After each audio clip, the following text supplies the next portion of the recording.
chlorophyll-based plant species. Minor evidence of opportunistic disease incursion, but that appears to be secondary to reduction in overall plant vigor.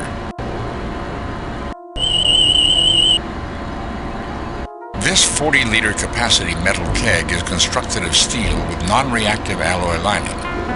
The round opening for the feeder attachment is just under 10 centimeters in diameter. Inside is an uncomplicated life form, and it appears to fill the interior of the keg.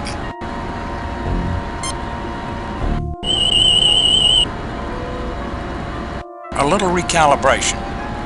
Not like these are people, after all. These plants are dying, Jim, no doubt about it. Basically, they're starving to death for lack of active organic compounds. Fertilizer, basically. I'd say most important are certain soluble phosphorus, nitrogen, ammonia, and calcium compounds. The tricorder informs me that the Klingon boarding crew has just beamed into the adjacent room, Captain. You are Kirk. I am Kla, Captain of the Paul-Ya. This is my aide. These Klingons are so innovative in their introductions. Shh! I'm Captain James T. Kirk, commanding the USS Enterprise. These are my crew, Science Officer Spock, Lieutenant Uhura, and Dr. McCoy. What can I do for you, Captain Clark? You can avoid interfering with me or my man as we look around the ship, the same as you. And with the same air of mutual goodwill, we will avoid interfering with your activities. Unless we have cause to think your actions in some way threaten us or the Empire we represent. We do not threaten the Klingon Empire, Captain Clark, nor its legitimate representatives. Then there will be no difficulties between us, will there? We will leave you to your investigations now and carry on our own. You won't mind if we're in the room, will you? We'd consider it a mark of our mutual respect, Captain, if you don't get in our way, and we won't get in yours.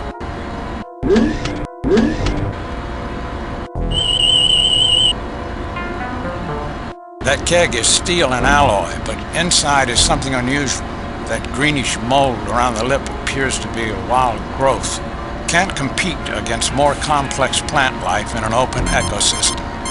But in isolation with a nutrient-rich broth, which I take it the keg contains, it does very well indeed. Of course, it seems to have completely blocked the feeder tube, which probably accounts for why the plant's struggling to survive in this hydrobed. The feeder hose comes free and a mechanism pulls it out of the way. But a terrible stench rises out of the container, smelling like many things died in there long ago.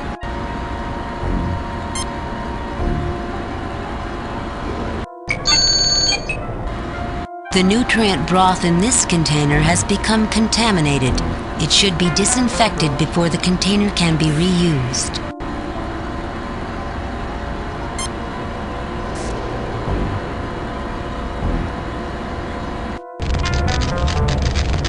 The container heats up rapidly and foul-smelling smoke pours out of the small opening on the top.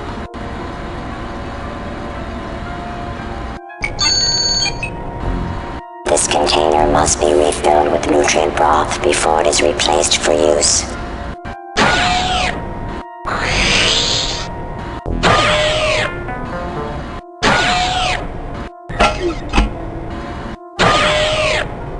Two feeder hoses roll out on wired mechanisms and insert into the container. From one flows a clear liquid nearly filling the container. The other hose just makes burping noises.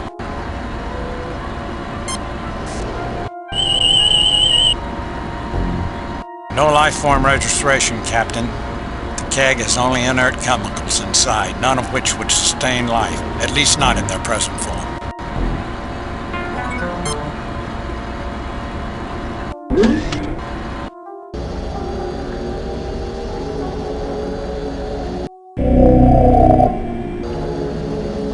Captain, we have just been thoroughly and efficiently scanned.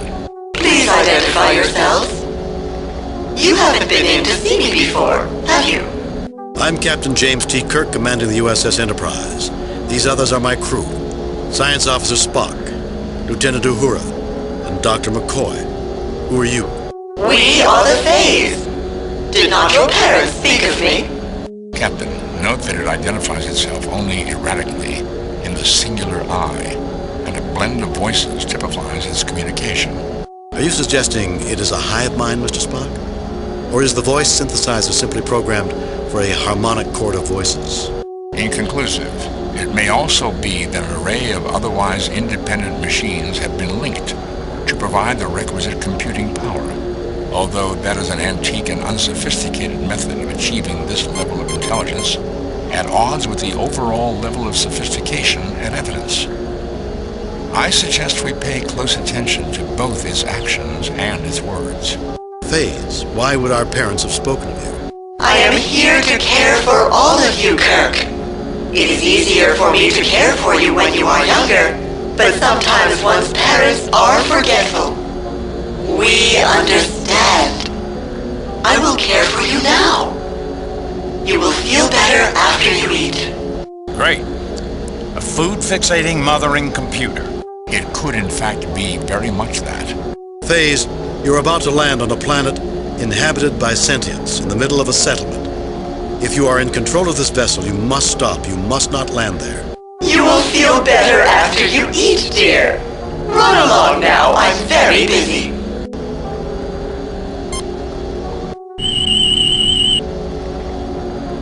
An extremely complex mechanical construct, Captain. Readings indicate this is a functional AI, an artificial intelligence of considerable sophistication. It may not be in perfect condition, however. Certain power shunts may be repair solutions to malfunctioning subsets. It sounds like you're saying there's scar tissue, where the machine healed old damage. Precisely, Doctor.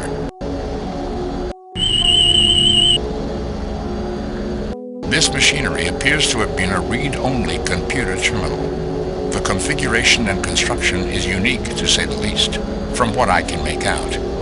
It is utterly destroyed, beyond any hope of repair. Someone seems to have been quite indiscriminate about damaging everything they could reach in here.